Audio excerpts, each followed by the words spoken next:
അപ്പോൾ നിങ്ങൾ 8th 9th class പഠിക്കുന്ന കുട്ടികളാണ്. അപ്പോൾ ഇനിയും ഇപ്പോൾ പഠിച്ച് കഴിയാത്ത കുട്ടികളുണ്ട്. ഇനി ക്രിസ്മസ് എക്സാം ഏകദേശം 6 ദിവസമാണ് ഉള്ളത്. അപ്പോൾ ഇതിനിടയ്ക്കും നിങ്ങളിപ്പോൾ പഠിച്ച് കഴിയാത്ത തീരെ പഠിക്കാത്ത കുറച്ച് പഠിച്ച കുട്ടികളും ഉണ്ടാവും. അപ്പോൾ അവരായിരിക്കും ഈ വീഡിയോ കാണുന്നത്. അപ്പോൾ നിങ്ങൾ എന്താ ചെയ്യുന്നത്, ഏകദേശം ഒരു ദിവസം 3 hour എങ്കിലും ഉപയോഗിക്കുക. 3 hour എങ്കിലും പഠിക്കാൻ വേണ്ടി ഉപയോഗിക്കുക. അപ്പോൾ സാധാരണ സ്കൂളൊക്കെ ഉള്ള ദിവസമാണെങ്കിൽ, പിന്നെ ഇലക്ഷൻ ലീവൊക്കെ വരുന്ന ദിവസം ഒരു ഏകദേശം മാക്സിമം 5 hour ഒക്കെ നിങ്ങൾക്ക് എന്തായാലും കിട്ടും, പെട്ടെന്ന് പഠിക്കാൻ പറ്റും.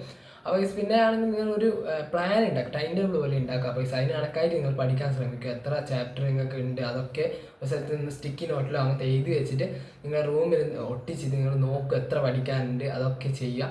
അപ്പോൾ പിന്നെയാണ് എത്ര ഹവർ പഠിക്കണമെന്ന് നിങ്ങൾ തന്നെ തീരുമാനിക്കുക. ഒരു ദിവസം ഏകദേശം മാക്സിമം ആണ് ഞാൻ പറയുന്നത്, ഒരു മാക്സിമം അല്ല, മിനിമം 5 hour എങ്കിലും പഠിക്കുക.